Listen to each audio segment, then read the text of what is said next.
This presentation is on Research Triangle software innovations.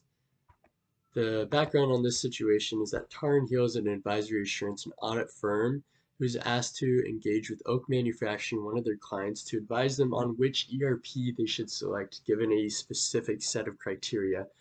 The problem is that Tar and Heel has their own ERP that they could recommend, and they also have another client, Research Triangle, who specializes in producing ERP software that they could recommend as well, which would be beneficial to Tar and Heel. Steve Michaels is the advisory manager, and understanding the problem calls for an expert's help within the audit firm, Roseanne Field, who has a background in data science and computer science. Roseanne, after considering the criteria, recommends a Texas-based ERP. That is not one of the options we've already discussed. And Gary, the senior on the team, disagrees with Roseanne's recommendation and says instead that they should in fact recommend Research Triangle. So Steve has a leadership style that becomes apparent as he perceives the problem of what is in the client's best interest, but also what perception that he should be aware he's projecting when recommending a ERP. And so his first action is to engage Roseanne and ask for her help. So this shows his consulting and resourceful leadership style, but and that he cares about what is best for the client's interest. But ultimately, Steve's leadership style is one more of taking in information, and he never chooses to act on that information, which ultimately he should have.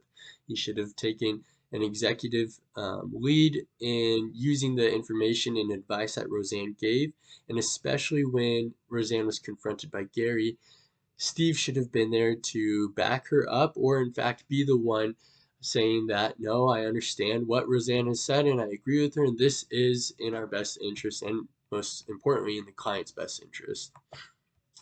Roseanne, given the situation, if Gary persists in recommending Research Triangle, she needs to lay out a path of what is in the client's best interest by showing what they give up in the short term.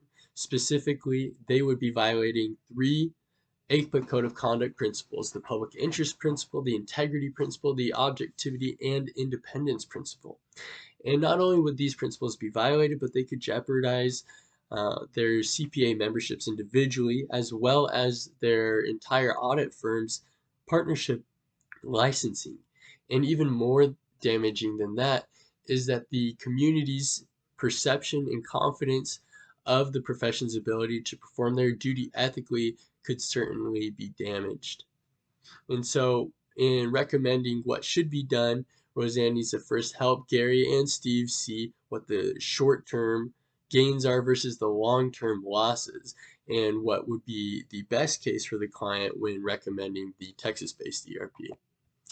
Those specific ACCT Code of Professional Conduct violations are the public interest principle, which always should be abided by, and especially when there is any doubt, and that the firm must and the CPA must act in accordance with what will best serve the greater public interest, not solely that CPA.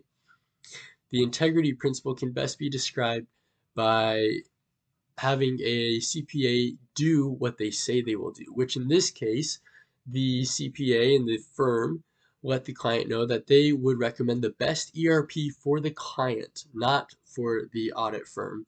And so this brings us to our last point, in that they need to be objective and independent. And that means that they need to remove personal biases from the equation as much as possible, and especially avoid any perception of possible misconduct. Though they serve to gain personally, they were asked to be an objective resource for the client and for the client's best interest, which means they need to remove themselves from the equation, as well as any personal connection that they may have to another ERP producing company. Thank you for listening to my presentation.